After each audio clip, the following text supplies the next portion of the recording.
बड़ी खबर ग्रेटर नोएडा से, जहां पर गैलेक्सी ब्लू सफायर मॉल को लेकर बड़ी जानकारी सामने आ रही है। जांच होने तक मॉल को बंद किया गया। मॉल में फायर डिपार्टमेंट की टीम पहुंच चुकी है। सभी पहलुओं से जांच की जा रही है। हादसे के बाद ग्रेटर नोएडा के गैलेक्सी ब्लू सफायर मॉल को बंद कर दिया गया है।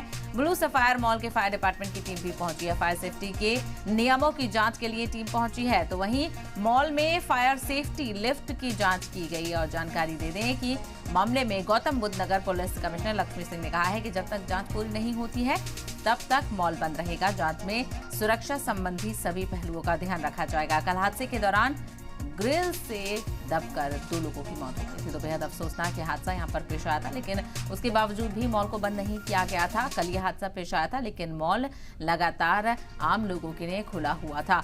लेकिन ऐसे में अब बड़ी जानकारी ये सामने आ रही है कि जब तक जांच पूरी नहीं हो जाती तब तक मॉल बंद रहेगा। और इसके अलावा मॉल में फायर डिपार्टमेंट की टीम भी पहुंची है। सभी पहलुओं से इस मामले की जांच की जा रही है। हादसे के बाद ग्रेटर नोएडा की गैलेक्सी ब्लू सफायर मॉल को बंद कर दिया गया है। ब्लू सफायर मॉल में फायर डिपार्टमेंट की टीम पहुंची है। फायर सेफ्टी के नियमों की जांच के लिए टीम पहुंची है। मॉल में फायर सेफ्टी लिफ्ट की भी जानकारी दी गई है। जानकारी के मुताबिक आपको बताते चलें कि इस हवाले से पुलिस कमिश्नर लक्ष्मी सिंह ने कहा है कि जब तक जांच पूरी नहीं हो जाती मॉल बंद रहेगा।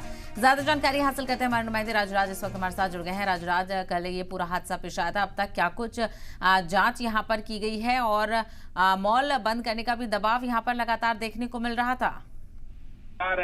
पुलिस की टीम इस पूरे मामले में काम कर रही है। आज इंस्पेक्शन टीम को भेजा गया, इंस्पेक्शन कराया गया। उसकी रिपोर्ट सबमिट होने के बाद इस पूरे मामले में पुलिस की तरफ से आगे की कार्रवाई की जाएगी। लेकिन जी न्यूज की खबर का असर ये हुआ कि जी न्यूज पर लगातार खबर दिखाए जाने के बाद सबसे पहले आज सुबह नोएडा प्रशासन की तरफ से मॉल को बंद कराया गया जब तक जांच पूरी नहीं हो जाती है। इसके साथ साथ आज कुछ देर पहले ही मॉल प्रबंधक ने भी मृतक के पिता से मुलाकात की और हर संभव मदद का भरोसा जताया, क्योंकि मृतक के पिता लगातार आरोप लगा रहे थे और कह रहे थे कि ये हादसा नहीं, हत्या है और कैसे इतना बड़ा लोहे का जो टुकड़ा है वो गिर सकता है, जबकि